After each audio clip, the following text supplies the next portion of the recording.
Assalamualaikum warahmatullahi wabarakatuh. Bismillahirrahmanirrahim. Alhamdulillahi hamdan katsiran tayyiban mubarakan fihi kama yanbaghi li jalali wajhika wa li 'azimi sultanik. Allahumma salli ala sayyidina Muhammadin abdika wa rasulika nabiyil ummi wa ala alihi wa sahbihi wa sallim. Na'udzu bi kalimatillahi tammati min syarri ma khalaq. Bismillahilladzi la yadurru ma'asmihi syai'un fil ardi wala fis sama' wa huwa sami'ul alim. Allahumma idfa' 'anal waba wal ghala wal riba waz zina wal mihan was su'al fitan ma zahara minha wa ma batan an baladina hadha khasatan wa an sa'iril biladil muslimina 'amatan ya rabbal alamin. Nawaitu ta'alluma wa ta'lim wa tazakkura wa tazkir والنفع والانتفاع والإفادة والاستفادة والحث على التمسك بكتاب الله وسنة رسوله والدعاء إلى الهدى والدلالة على الخير ابتغاء وجه الله ومرضاته وقربه وثوابه لله تعالى. اللهم بارك لنا في شعبان وبلغنا رمضان. Ya Allah, berkatkan umur kami pada bulan Sya'ban, panjangkanlah umur kami dapat bertemu dengan bulan Ramadan. Saudara, apa khabar? Alhamdulillah, kita bertemu di dalam program Minda Imam Besar yang dibawakan kepada kita oleh Pusat Kutipan Zakat Majlis Agama Islam dan Adat Resam Melayu Pahang. Kali ini kita begitu istimewa sekali kerana bersiaran daripada kota yang begitu agung dan suci, iaitu kota Madinah Al-Munawwarah, dan kita berada pada satu kota yang mulia dan pada bulan yang mulia, iaitu bulan Sya'ban. Sebab itu kemuliaan bulan ini pernah Usamah bin Zaid radhiyallahu anhu, dia berjumpa dengan Nabi dan dia bertanya, "Ya Rasulullah, saya tak pernah tengok tuan berpuasa pada bulan-bulan selain daripada Sya'ban. Ramadan tu of course, tapi jarang-jarang bulan lain. Cuma bulan Sya'ban ni saya tengok tuan agak kerap sangat berpuasa. Apa hal tuan?" Maka dijawab oleh Nabi, "Zalika syahrun yaghfalun nasu anhu baina Rajab wal Ramadana wa huwa syahrun turfa'u fihi al-a'mal ila rabbil alamin fa uhibbu an yarfa' a'mali wa ana sha'im." Kata Nabi, inilah dia bulan Sya'ban, yang mana pada bulan ini ramai yang manusia lalai ataupun terlepas pandang kewujudan dia. Sebab bulan ini, kata Nabi, terletak di antara Rejab dengan Ramadan. Jadi bila ada Rejab, itu orang selalu kenangkan Isra Mi'raj bagai-bagai. Benar, Ramadan, orang memang menanti Ramadan. Jadi dia duduk tersepit di celah-celah itu. Sedangkan kata Nabi, pada bulan Sya'ban ini amalan semua diangkat kepada Allah, dan aku sangat suka amalanku ini diangkat ketika aku sedang berpuasa. Ini hadis diriwayatkan oleh ramai ulama hadis. Jadi amalan kita ni diangkat, dia ada annual report, dia ada weekly report. Yang weekly report, laporan mingguan, Isnin Khamis. Yang Sya'ban ini dia annual report, laporan tahunan kita dihantar. Macam company JLC, syarikat korporat, mereka ada annual report. Yang Nabi suka kalau bulan dibuat annual report ini, dia dalam keadaan sedang berpuasa. Baik, kita sambung membincangkan kitab kita, iaitu kitab 100 Sunnah Rasulullah sallallahu alaihi wasallam yang dilupakan. Kitab ini asalnya adalah kitab daripada bahasa Arab, Al-Wasiyah bi Ba'di Sunnah Shibhil Mansiyah, buku yang ditulis pada tahun 2005 oleh Dr. Haifa binti Nasir bin Abdullah Ar-Rashid, seorang profesor Madya di Jabatan Akidah dan Doktrin Kontemporari di Fakulti Usuluddin Universiti Islam Imam Muhammad Ibn Saud di Riyadh, Arab Saudi. Jadi buku ini dah diterjemahkan, 100 Sunnah Rasulullah SAW yang dilupakan. Jadi buku ini ada 18 bab yang disusun mengikut sunnah dalam kategori berbeza. Ada bab bersuci, bab junub, bab siwak, azan, solat dan bagai-bagai. Kita masih dalam bab yang kelima, pelbagai sunnah yang berkaitan dengan solat.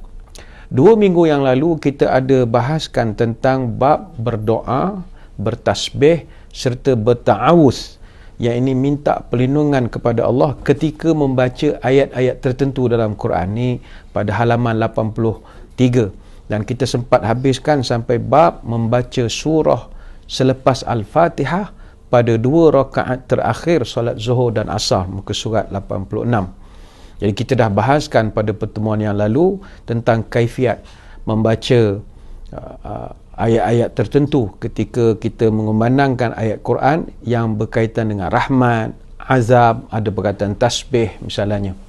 Jadi disunatkan kita membaca doa memohon rahmat kepada Allah kalau kita jumpa dengan ayat yang bersifat permohonan rahmat. Dan kita juga sunat untuk minta perlindungan daripada Allah kalau kita bertemu dengan ayat yang bersifat atau menceritakan tentang azab. Dan begitu juga pada ayat-ayat yang lain, kalau ayat tu suruh kita bertasbih, ayat tu suruh kita beristighfar, maka kita bertasbih dan beristighfar lah. Dan ini kita dah bahaskan dalam pertemuan yang lalu. Kemudian kita sampai kepada isu membaca surah selepas daripada Al-Fatihah pada 2 rakaat terakhir salat Zuhur dan juga Asar. Yang ini juga kita harap masyarakat tidak mengambil cuplikan-cuplikan lalu akan menimbulkan salah faham di kalangan masyarakat. Sebab kita dah jelaskan, Imam An-Nawawi dalam kitab Al-Majmu' Syarah Al-Muhadzab, dia menceritakan bahawa dalam bab membaca Fatihah selepas membaca surah selepas Fatihah pada rakaat ketiga dan keempat solat Asar, ini ada beberapa pendapat. Pertama, pendapat dalam qaul qadim, benda ini tidak disunahkan. Dan ini adalah keputusan Al-Qadi Abu Tayyib, dinakalkan oleh Al-Buwaiti dan juga Al-Muzani. Ini semua daripada aliran Asy-Syafi'i. Dan ada pandangan kedua mengatakan disunatkan, dan ini ada dinaskan di dalam kitab dan juga dinakalkan oleh Syekh Abu Hamid pengarang kitab Al-Hawi daripada rujukannya dalam kitab Al-Imla.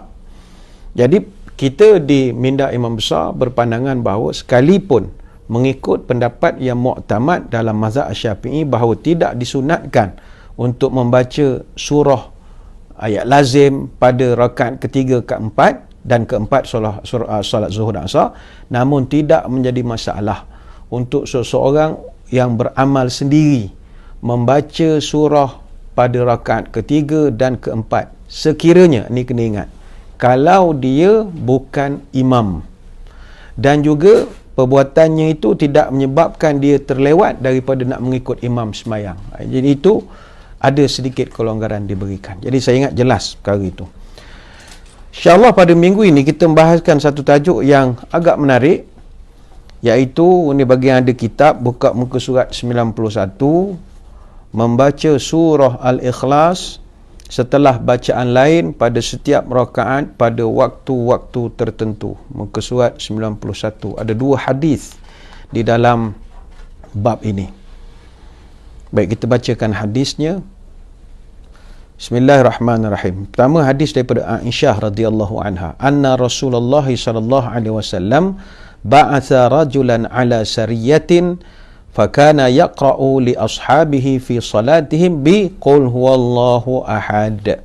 Falamma raja'u zakaru dhalika li Rasulillah sallallahu alaihi wasallam faqala saluhu li ayyi shay'in yasna'u dhalika fasa'aluhu faqala لأنها صفة الرحمن عز وجل فأنا أحب أن أقرأ بها فقال رسول الله صلى الله عليه وسلم أخبروه أن الله تعالى يحبه. Rasul sallallahu alaihi wasallam dia mengirim seseorang untuk memimpin satu ekspedisi ketenteraan. Jadi dalam solat mereka dia selalu membaca qul huwallahu ahad atau lebih dikenali dengan surah Al-Ikhlas. Ketika mereka kembali, mereka melaporkan amalan ini kepada Rasulullah sallallahu alaihi wasallam. Maka Rasul sallallahu alaihi wasallam telah berkata, tanyakan kepadanya apa alasan dia suka membaca surah itu. Mereka pun bertanya dah. Dan lelaki itu pun menjawab. Kata dia, kerana ia adalah sifat Ar-Rahman, itu sifat Allah, dan saya sangat suka untuk membacanya.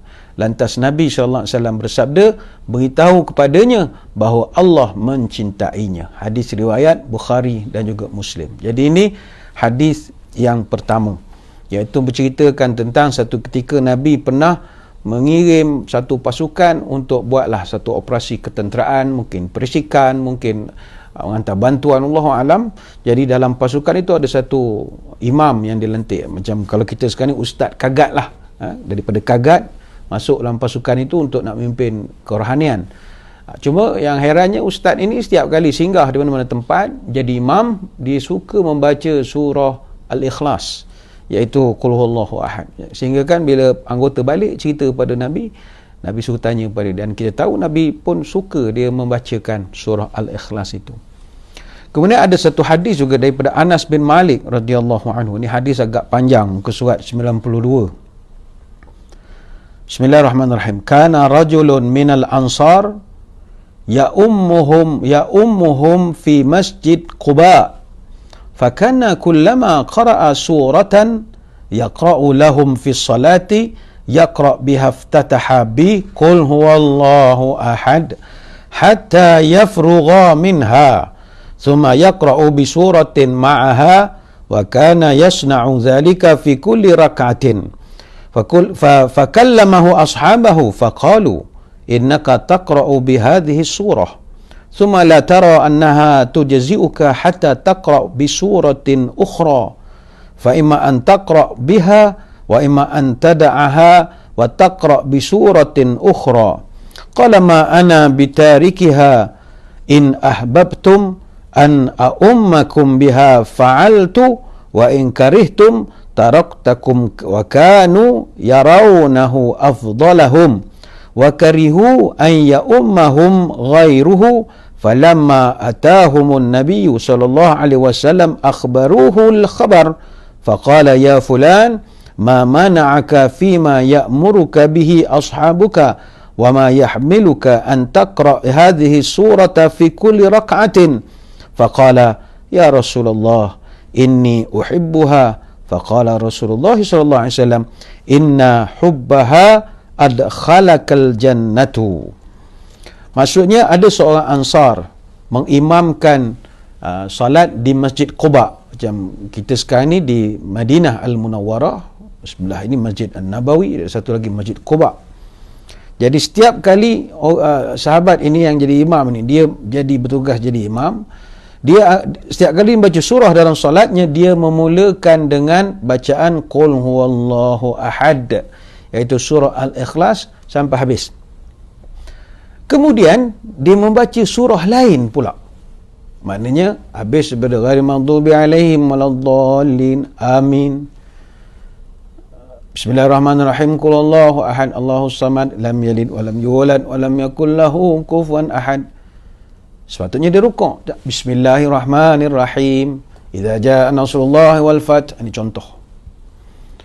Maka para sahabat pun yang jadi makmum membincangkan sesama mereka. Engkau telah membaca surah ini, kemudian engkau berpendapat bahawa surah ini tidak engkau anggap cukup, sehingga engkau baca pula surah lain.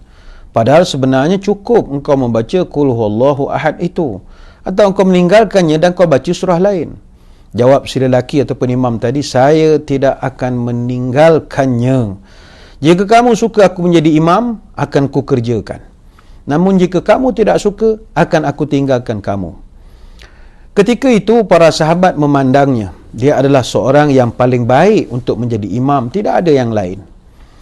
Ketika Nabi SAW menemui mereka, mereka menceritakan masalah ini dan Nabi bertanya, wahai fulan, wahai tok imam lah, Nabi bertanya, apakah yang mendorongmu enggan menerima cadangan kawan-kawanmu untuk meninggalkan bacaan Qul Huwallahu Ahad? Apakah yang mendorongmu untuk serius membaca surah tersebut dalam setiap rakaat? Si lelaki itu menjawab, wahai Rasulullah, saya suka surah itu. Maka Rasul sallallahu alaihi wasallam bersabda, kecintaan kamu kepada surah itu akan memasukkan kamu ke dalam surga. Hadis riwayat Tirmizi, dan beliau mengulas hadis hasan gharib sahih, dan Imam Bukhari memuallaqkan hadis ini sebagaimana dalam Fathul Bari. Ini ada sedikit keterangan. Menurut Ibnu Daqiq Al-Aid, mereka mengatakan dia menutupnya dengan Qul Huwallahu Ahad menunjukkan bahawa dia membaca surah lain. Maksudnya dia membaca surah lain dalam setiap rakaat, kemudian menutupnya dengan Qul Huwallahu Ahad pada tiap-tiap rakaatnya.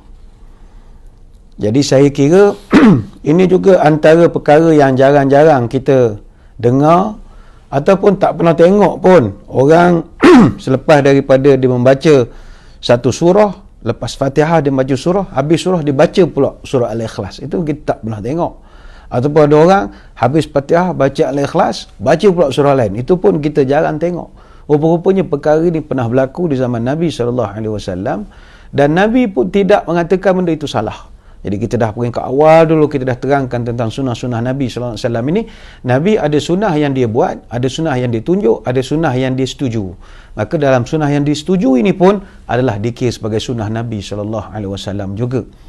Mengapa surah Al-Ikhlas ini menduduki kedudukan yang begitu mulia sekali dalam kacamata Islam? Pertama, surah Al-Ikhlas ini, dia adalah surah ke-112 dalam Quran, yang termasuk dalam surah Makkiyah, kerana surah ini diturunkan di Mekah. Dan kata ulama, surah ini diturunkan oleh Allah selepas surah An-Nas, yang mana surah-surah ini diturun ikut keadaan semasa yang bersesuaian. Jadi secara keseluruhannya, surah Al-Ikhlas ini memiliki nilai-nilai keislaman yang sangat tinggi, khususnya dalam pendidikan tauhid.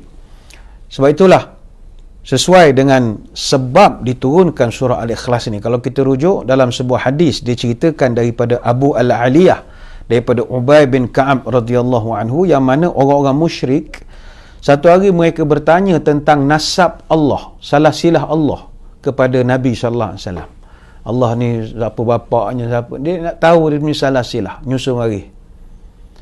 Disebutkan annal musyrikina qalu ya Muhammadun ansib lana rabbaka, fa anzalallahu azza wa jalla qul huwallahu ahad Allahus samad.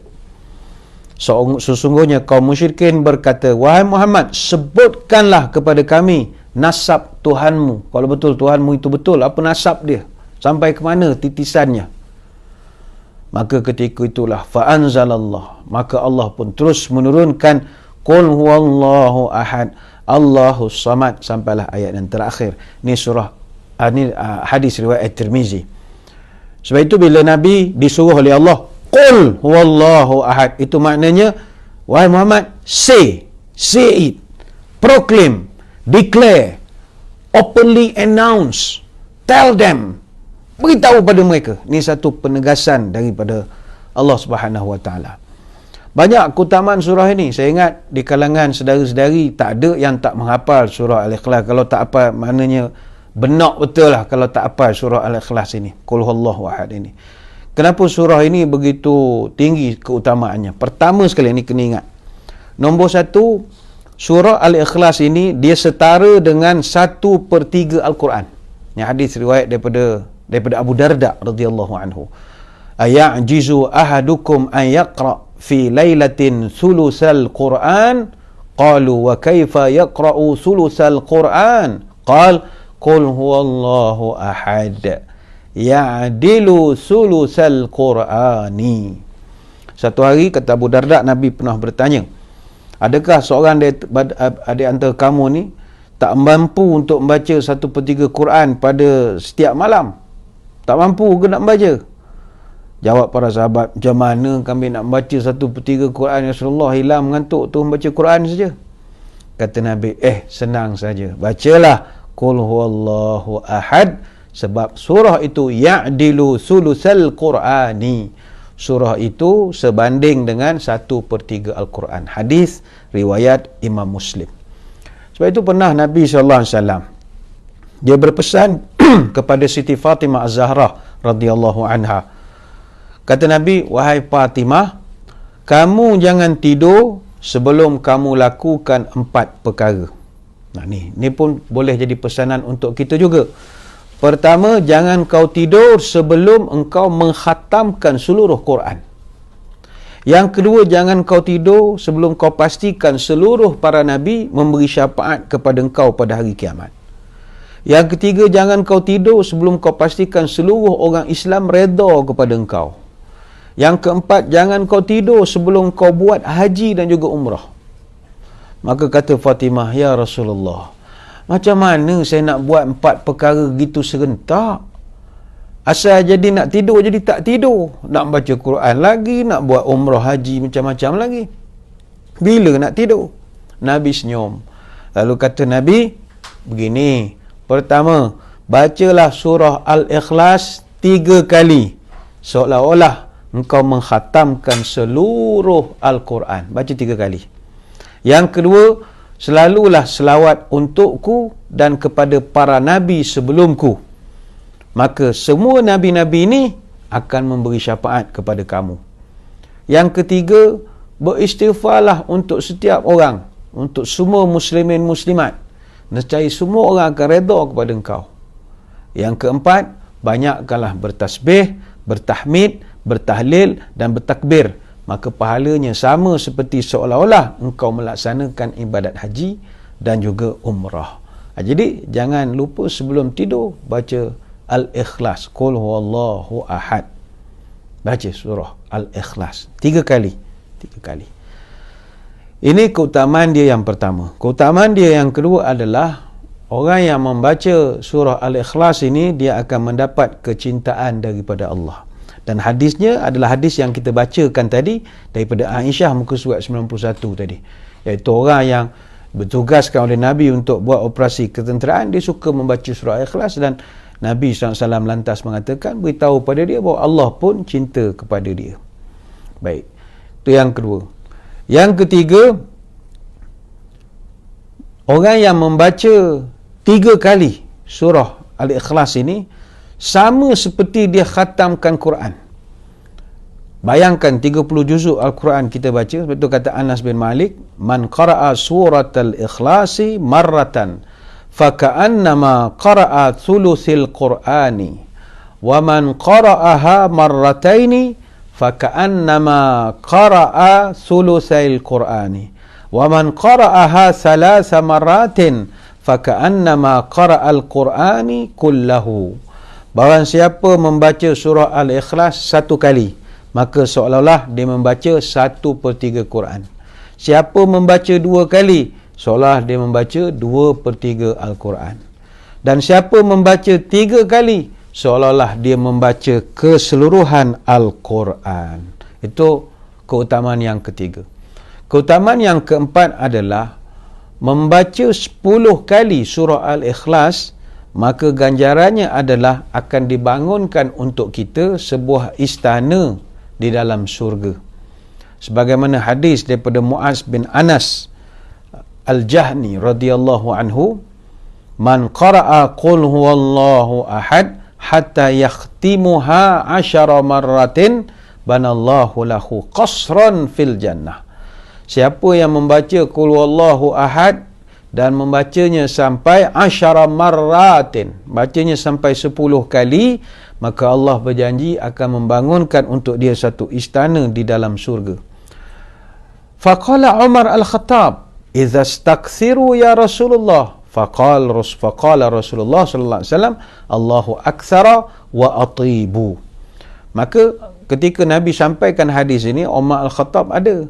Maka kata Umar, ya Rasulullah, kalau orang tu baca lebih banyak daripada 10, macam mana ya Rasulullah? Maka Nabi menjawab, Allah akan memperbanyakkan lagi ganjarannya, menambahkannya dan memberi lebih baik daripada itu, atau membalasnya lebih baik daripada itu.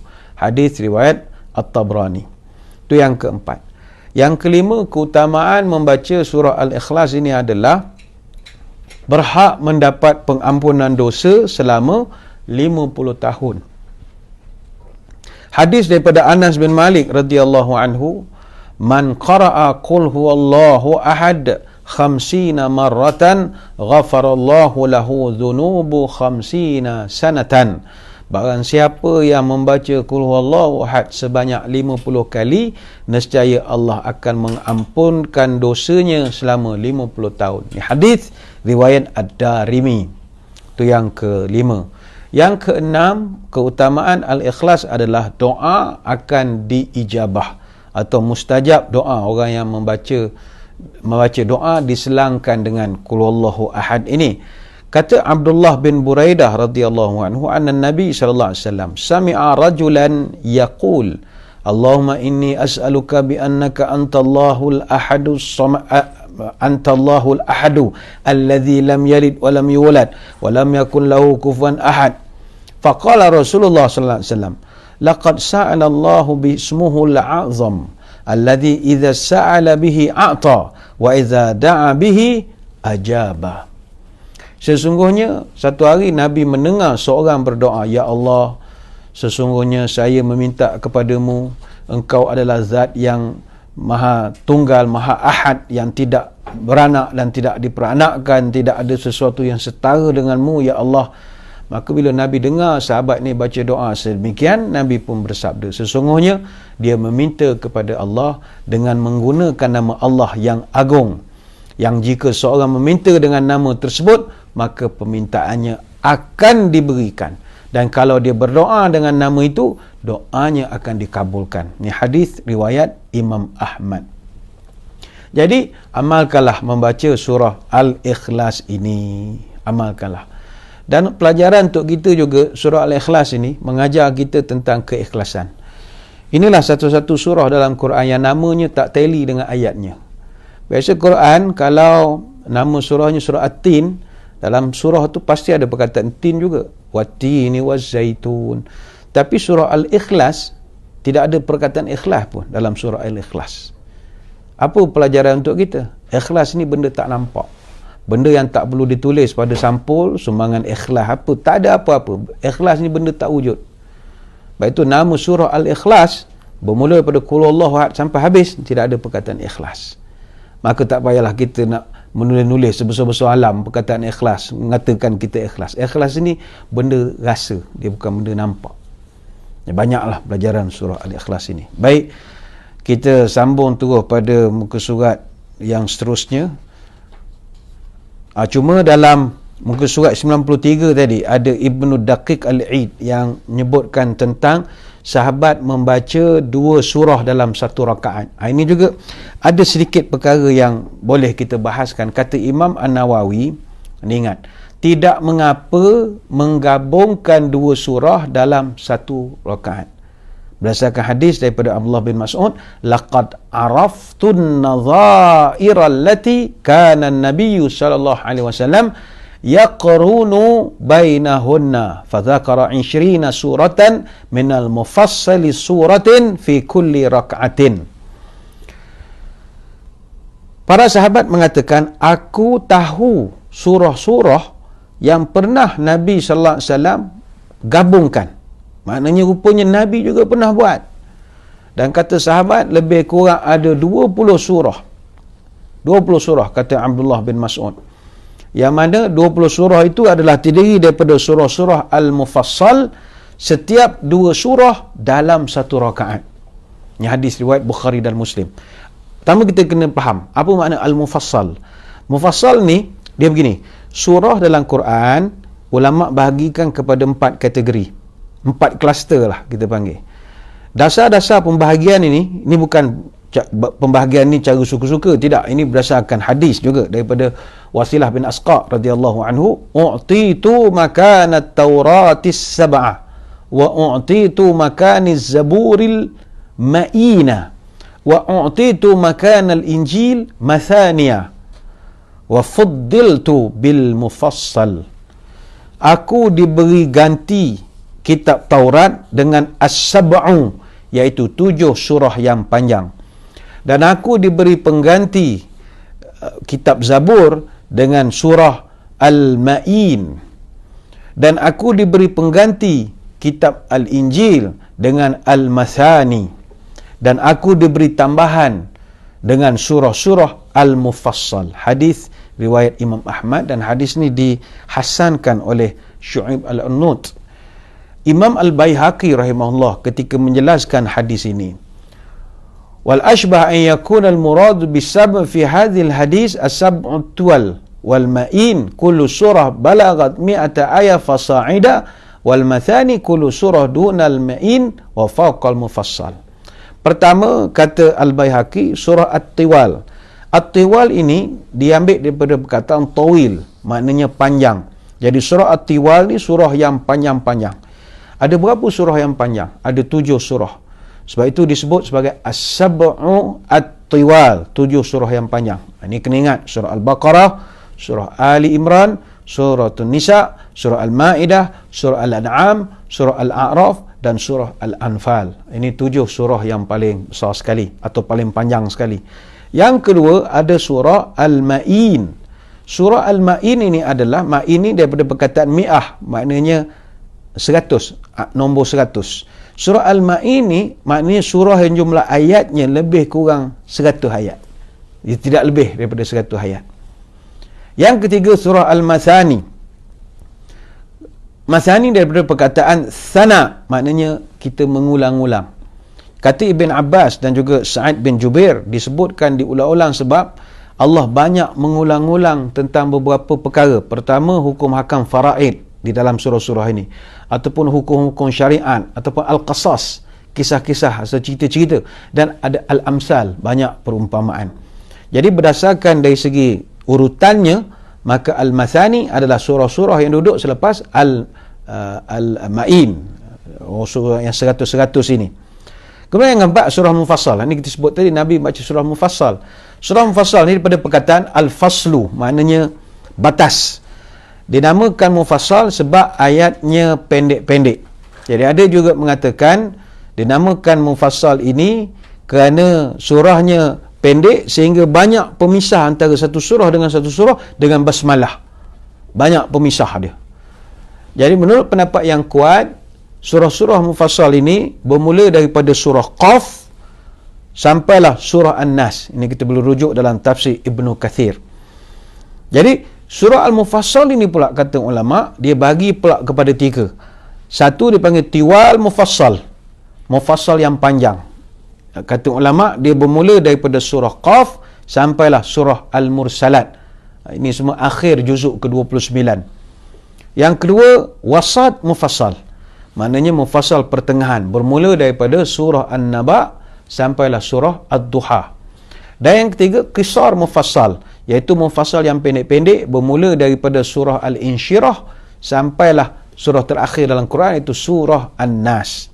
Jadi selesai itu. Jadi balik tadi kata Al-Hafiz Ibn Hajar, Imam Al-Bukhari ada buatkan satu bab menghimpunkan 2 surah pada satu rakaat serta bacaan dengan Al-Khawatim ataupun akhir surah dan surah sebelum surah. Itu ada di dalam Sahih Bukhari. Jadi bab dalam Sahih Bukhari ni ada 4 masalah dibahaskan. Pertama, menghimpunkan antara 2 surah. Maka hukumnya zahir keharusan berdasarkan kepada hadis Ibn Mas'ud dan juga daripada Anas bin Malik radhiyallahu anhu. Ini ada disebut syarahnya di dalam Fathul Bari. Jadi kesimpulannya, berdasarkan kepada perbahasan dari segi nas, maka dibolehkan untuk imam membaca 2 surah selepas Al-Fatihah dalam rakaat yang sama.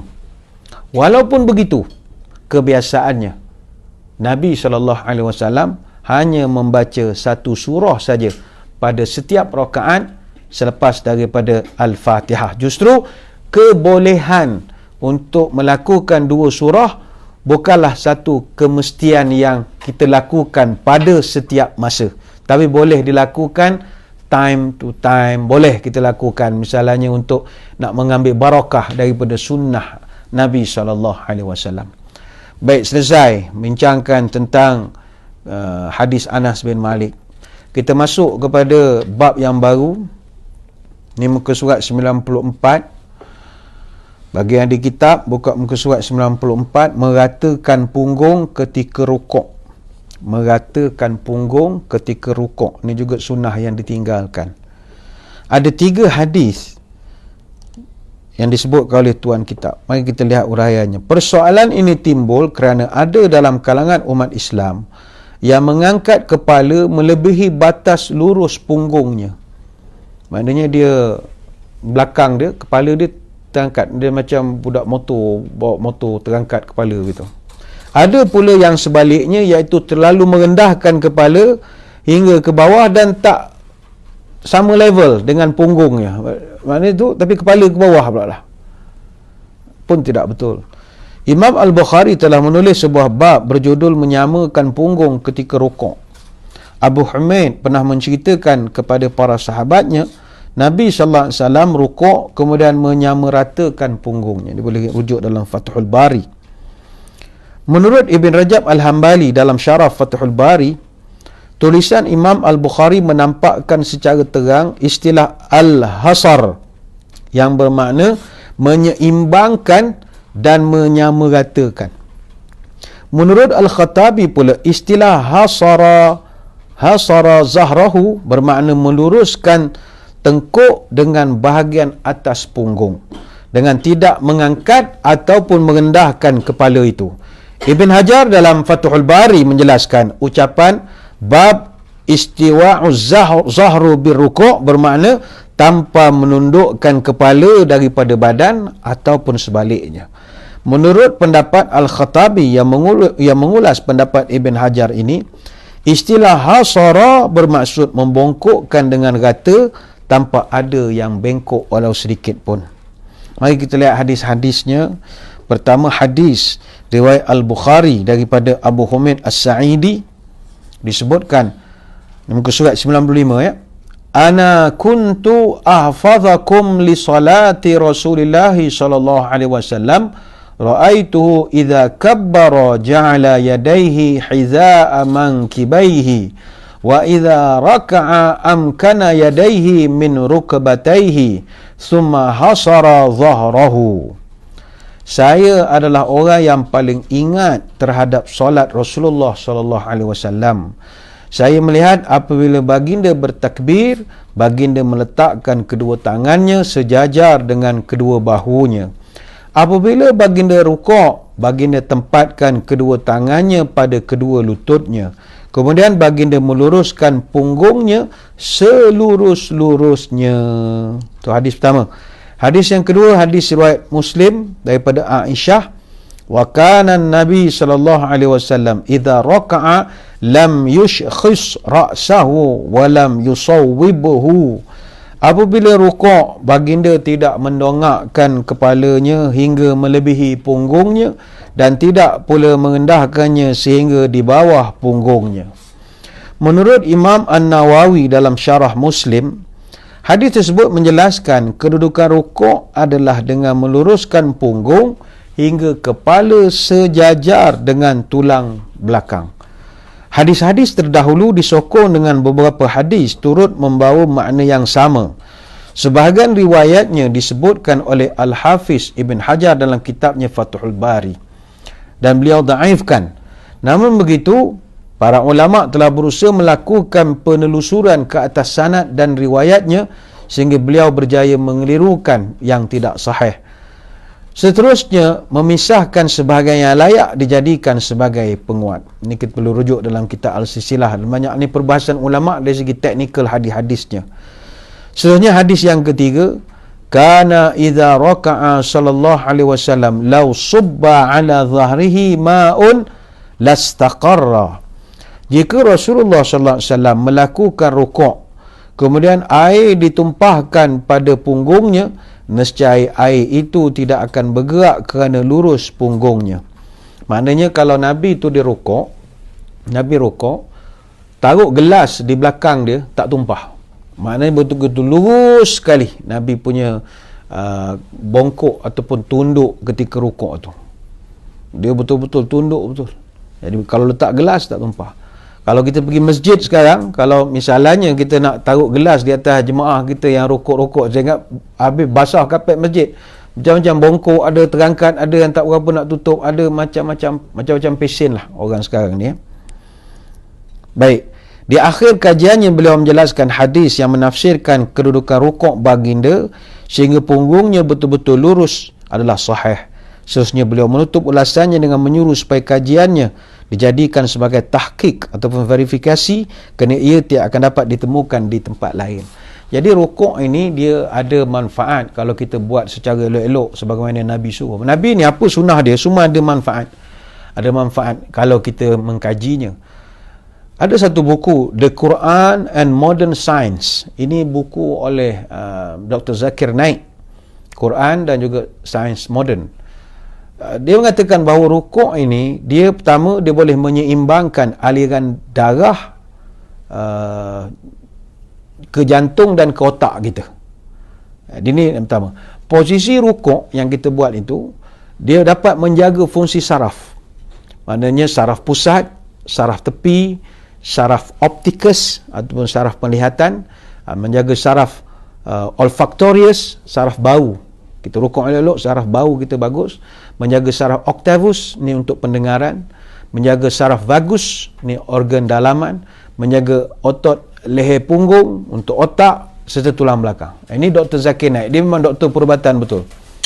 Dan kata Dr. Zakir Naik, rukuk yang sempurna ini salah satu bentuk terapi. Terapi untuk menyembuhkan low back pain. Orang yang selalu sakit belakang belah bawah. Apa sebab? Kata beliau, bila kita rukuk, ruang antara spinal cords akan terbuka dan dia menjadikannya lebih fleksibel. Maka lumbar muscle dia akan contract dan juga akan menjadi relax bila badan itu dilipatkan. Lepas tu kita kalau tengok orang buat kiropraktik ke, orang yang buat macam-macam, dia ada posisi-posisi tertentu yang memerlukan kepada lentur, dia bangun balik, dia tundukkan balik, dia boleh menjadikan spinal cord kita itu terbuka, menjadi lebih fleksibel lagi. Selain itu, kata Dr. Zakir Naik, manfaat rukuk yang lain ialah mencegah masalah jantung, menjaga peredaran darah ke otak, keseimbangan tulang keras dan tulang rawan, memelihara saraf tulang sentral, menjaga fungsi otot rangka, menjaga fungsi otot dalaman jantung dan pelbagai lagi. Posisi rukuk juga bila dilakukan secara disiplin, secara yang macam kita baca riwayat tadi, Nabi rukuk sampai boleh letak gelas ataupun botol mineral di atas belakang dia itu, dapat memelihara fungsi pembuluh darah, menjaga kekuatan otot peha, begitu juga betis bahagian belakang, juga boleh melatih kekuatan otot perut. Ini kata Dr. Zakir Naik dalam The Quran and Modern Science. Jadi pulang kepada kita lah, sama ada kalau kita sihat, boleh bongkok elok-elok, buatlah elok-elok sementara tulang masih okey ni. Tapi kalau dah sakit tu tak boleh nak buat apa-apalah. Rokok pun tak boleh, kadang sekarang pakai kursi saja. Ini dah sampai masa dah tak boleh lah. Jadi kepada yang masih sihat, rokok elok-elok, dan itu adalah sunnah Nabi SAW yang baginda tinggalkan. Banyak nak diterangkan, tapi saya kira untuk bab yang seterusnya juga agak panjang, iaitu bacaan ketika Nabi bangkit daripada rokok, muka surat 96. Saya ingat ini kita sambung pada kesempatan minggu hadapan insya-Allah. Dan untuk makluman, minggu hadapan juga kita akan bersiaran secara online seperti ini juga. Sebab insya-Allah kalau tak ada arah melintang, saya akan balik pada hari Khamis, insya-Allah, hari esok, hari Khamis. Jadi sudah pasti akan menjalani HSO, Home Surveillance Order, ataupun orang panggil kuarantin lah zaman dulu. Jadi kalau kita bersiaran pun secara atas talian jugalah. Nanti akan dimaklumkan oleh rakan-rakan di Pusat Kutipan Zakat Majlis Agama Islam dan Adat Resam Melayu Pahang. Saya kira sekadar itu saja pertemuan ini. Sekali lagi kita mengucapkan ribuan terima kasih di atas perhatian. Mohon maaf sebarang kekurangan. Moga-moga bertemu pada lain-lain kesempatan. Sebelum berpisah, marilah kita menadah tangan berdoa, khususnya berada di bumi Madinah, kota penuh keberkatan ini. Mustajab doa kita, moga-moga diterima oleh Allah. Doakan yang baik-baik kepada diri kita dan kepada semua yang ada di sekeliling kita. Bismillahirrahmanirrahim. Allahumma salli wa sallim ala Sayyidina Muhammadin salatan tukhrijuna biha min zulumatil wahmi. Allahumma in kana rizqina fis sama'i fa anzilhu, wa in kana fil ardi fa akhrijhu, wa in kana mu'siran fa yasirhu, wa in kana haraman fa tahhirhu, wa in kana ba'idan fa qarribhu bihaqqi du'aika wa bahaika wa jamalika wa quwwatika wa qudratik. Atina ma ataita ibadika salihin.